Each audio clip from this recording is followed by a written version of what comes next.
ಈ ದಿನ ಇನ್ಸೈಟ್ಸ್‌ಗೆ ತುಂಬ ಧನ್ಯವಾದ ಹೇಳೋಕೆ ಇಷ್ಟಪಡ್ತೀನಿ. ಕಾಂಪಿಟೇಟಿವ್ ಎಕ್ಸಾಮ್ ಓದೋಕೆ ಶುರು ಮಾಡಬೇಕು ಅಂತ ಅನ್ಕೊಂಡಾಗ ಯು-ಪಿ-ಎಸ್-ಸಿನೇ ಮಾಡಬೇಕು ಅಂತ ಅನ್ಕೊಂಡೆ. ಆದರೆ ಆ ಸಿಲೆಬಸ್ಸು ಎಲ್ಲ ನೋಡಿದ್ಮೇಲೆ ಇಲ್ಲ ಯು-ಪಿ-ಎಸ್-ಸಿ ನನ್ನ ಕೈಲಿ ಆಗಲ್ಲ ಅಂತ ಹೇಳ್ಬಿಟ್ಟು ಸ್ಟೇಟ್ ಎಕ್ಸಾಮ್ಸಿಗೆ ಪ್ರಿಪೇರ್ ಆಗ್ತಿದ್ದೆ. ಫ್ಯಾಮಿಲಿಯಲ್ಲಿ ಫಸ್ಟ್ ಜನರೇಷನ್ ಡಿಗ್ರಿ ಮಿಟ್ಲತ್ತಿರೋದೆ. ನಮ್ಮೂರುಗಳಲ್ಲಿ ಮಕ್ಕಳನ್ನ ಡಿಗ್ರಿ ಓದಿಸಿದ್ರೆ ಹೆಚ್ಚು. ಅಂಥವ್ರು ಇಷ್ಟು ದೊಡ್ಡ ಇನ್ಸ್ಟಿಟ್ಯೂಟಲ್ಲಿ ಬಂದು ಕೋಚಿಂಗ್ ತಗೋತೀವಿ ಅಂದ್ರೆ ಬೆಂಗಳೂರಿಗೆ ಬಂದು ಕೋಚಿಂಗ್ ಮಾಡ್ತೀವಿ ಅಂದ್ರೇನೆ ಅದು ದೊಡ್ಡ ಕನಸಾಗಿರುತ್ತೆ. ಅಂತ ಕನಸಿಗೆ ರೆಕ್ಕೆ ಕಟ್ಟಿದ್ದ IGCCD ನಮ್ಮಂತ ಸಾವಿರಾರು ಮಕ್ಕಳು ಪಾಲಿಗೆ ನಿಜವಾಗ್ಲೂ ಅದು ಜೀವನಾನ ಕೊಡ್ತಾ ಇದೆ. ನನ್ನ ಮೆಂಟರ್ ಬಂದು ರಾಜೇಶ್ ಸರ್ ಏನ್ ಹೇಳಿದ್ದಾರೆ ಅದು ಜೀವನ ಪೂರ್ತಿ UPSC ಪ್ರಿಪ್ರೇಷನ್ ಅಲ್ಲಿ ತುಂಬಾ ಹೆಲ್ಪ್ ಆಗುತ್ತೆ. Thank you sir.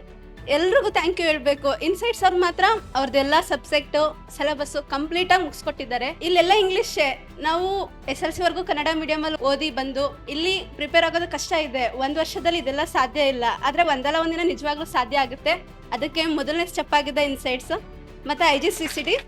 ಎಲ್ರಿಗೂ ತುಂಬು ಹೃದಯದ ಧನ್ಯವಾದಗಳನ್ನ ಹೇಳೋಕೆ ಇಷ್ಟಪಡ್ತೀನಿ. ಸ್ಟಾರ್ಟಿಂಗ್ ನಾವು ಡಾಕ್ಯುಮೆಂಟ್ ವೆರಿಫಿಕೇಶನ್ಗೆ ಹೋದಾಗ ಸರ್ ಹೇಳಿದ್ರು ಇಂಥ ಒಂದು ಪ್ರೋಗ್ರಾಮು ಹಿಂದುಳಿದ ವರ್ಗದವರಿಗೆ ಕೊಟ್ಟಿದ್ದಾರೆ ಅಂತಂದ್ರೆ ಯಾರೋ ಹಿಂದುಳಿದ ವರ್ಗದವರೇ ಆಫೀಸರ್ಗಳಾಗಿ ಇಂಥ ಪ್ರೋಗ್ರಾಮ್ಗಳನ್ನ ತಂದಿರ್ತಾರೆ.